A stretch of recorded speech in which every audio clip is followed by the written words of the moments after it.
Imagine you're mountain biking down Lost Lake Trail.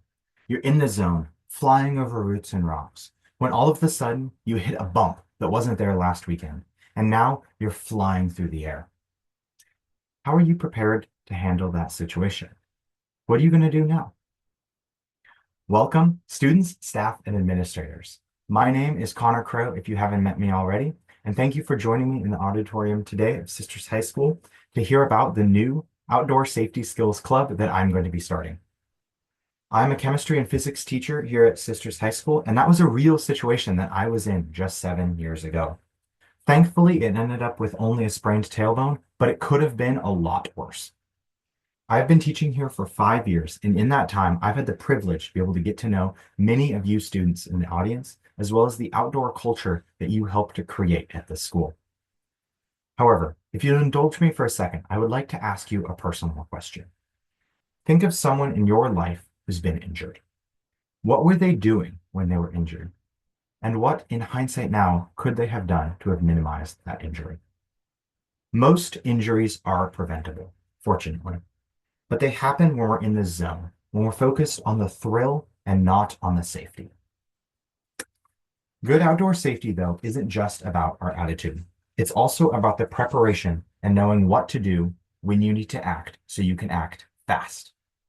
In the last month's Three Sister Enduro Bike competition, as I'm sure many of you are aware, quite a few people got injured while going down the Lost Lake section of the trail. Was it a safe section for the race to have? No, certainly not. It definitely shouldn't have been included in the race. However, all of the people that got injured hadn't been on the trial run the weeks prior.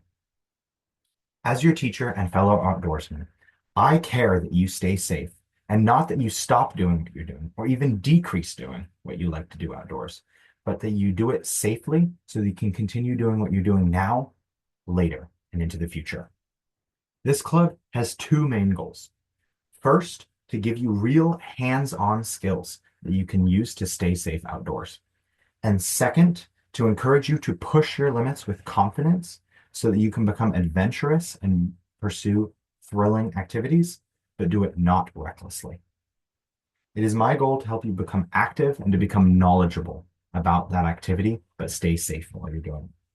We're going to learn a variety of skills, knowledge, and technical practices, varying from things like how to tie knots while rock climbing, to how to geolocate yourself on a map, as well as how to build an outdoor fire if you're ever lost. You will become first aid and CPR certified through this club. You will also have the option to become wilderness first aid certified if you desire.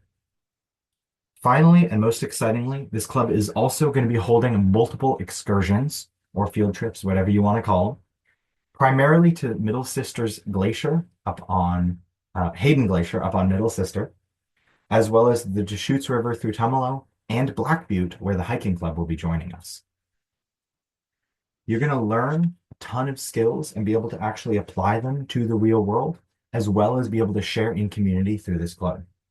As a member, you are expected to attend regularly, though attendance is certainly not required. Club meetings will be held in my classroom, room 118, bi-monthly from Wednesdays, 7 to 8 p.m.